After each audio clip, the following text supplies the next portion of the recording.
मेरे को भी खांसी सी हो गई पढ़ाते पढ़ाते पढ़ाते भी, खांसी सी भी हो गई पढ़ाते पढ़ाते।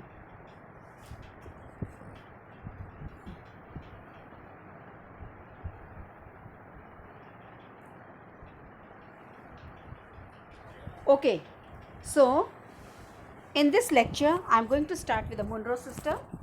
Previous videos I finished with the permanent settlement of Bengal, the Mahalwari system. Now let us move further to the Monroe system. What is Monroe system? Now what happened, children? This system was also known as the Ryotwari system. Okay, this system was also called as a Ryotwari system. What happened? Especially in the British territories which were in the southern part of the India, there was a similar move away from the idea of the permanent settlements. They didn't want the things like the permanent settlement which they did before. Now this new system that was devised, this system came to be known as the Ryotwari system. Okay, so it was first tried on a small scale by Captain Alexander Red. Is it clear? By Captain Alexander Red tried it, and in some of the areas which were taken up by the company after the war, especially with Tipu Sultan, they revised in these areas. Okay, and this system was developed by Thomas Munro.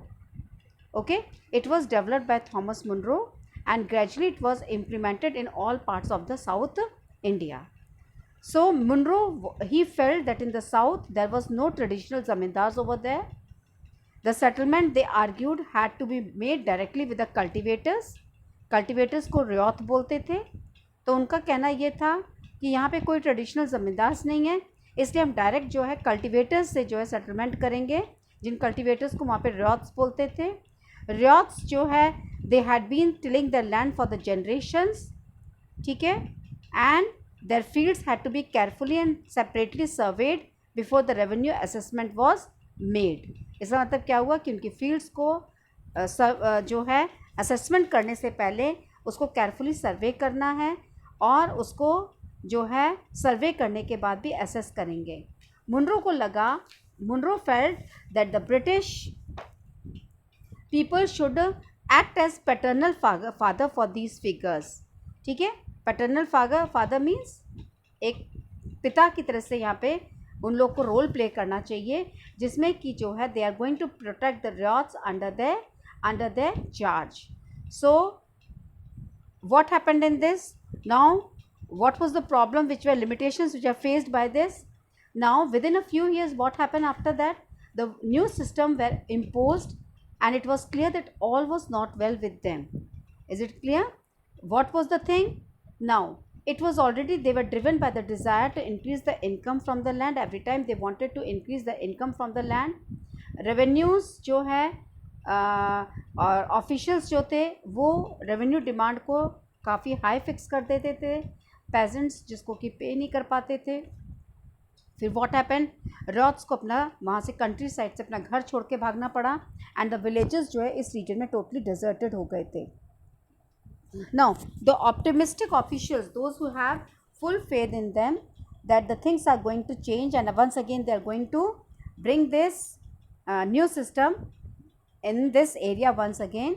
They are going to transform the peasants into a rich enterprising farmers, but this all did not happen. So what happened at that same time? There was a crops for Europe. Now what happened? The British also realized that the countryside could not only yield revenue. Now what were they expecting? That these Britishers felt that the countryside people, they are not only going to give them revenue, they can also grow the crops that Europe required at that time. जो Europe को समय crops की ज़रूरत थी, तो उनको Britishers को लगा कि हम इन पेजेंट से वो क्रॉप्स भी उगवा सकते हैं. So what happened by the late 18th century, company they tried their best to expand the cultivations specially of opium and indigo. Is it clear? वो अब क्या चाहते थे? इंडिको एंड ओपियम उगवाना चाहते थे बस. इंडिको इज़ नील and opium, as you know, it is called as अफीम.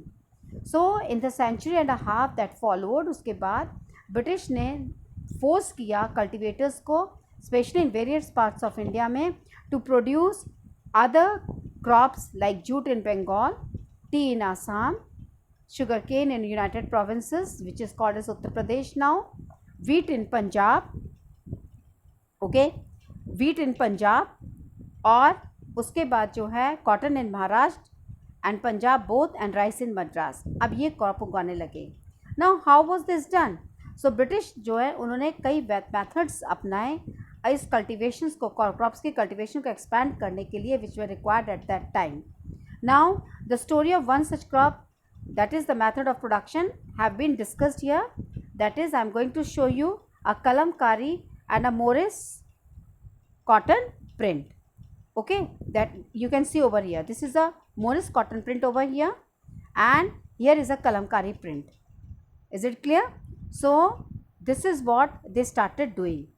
Now before this, I would like to tell you that as you have seen the two images of the cotton prints over there, that is a kalamkari and a Morris prints.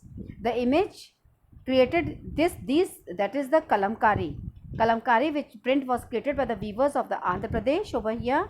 Again I am going to show you here. This is a kalamkari print which was created by the kalamkari, you can see over here. It was created by the Andhra Pradesh in India, and on the other right is a floral print.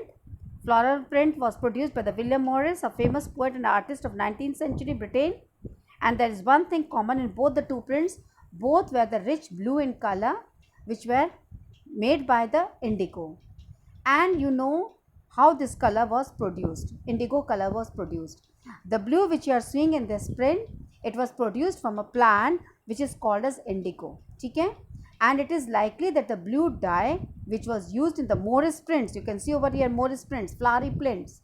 In 19th century, Britain was manufactured from indigo plants which was cultivated in India at that time. जो Britain में ये print होते थे उसको जो है Indigo plant से cultivate करके इंडिगो से यूज़ करते थे. And India was the biggest supplier of indigo in the world at that time. Okay, now in my next video I am going to start why the demand of Indian indigo increased. What was the reason behind it? The British indigo factory you can see over here, that I am going to discuss further. So what was the why was the demand, why was there a high demand of indigo, Indian indigo at that time in the European countries, that I am going to discuss in my next lecture. So go through this till page number 30 properly from your book, and we'll move further after that. That's all in my video today. Okay, so children, goodbye.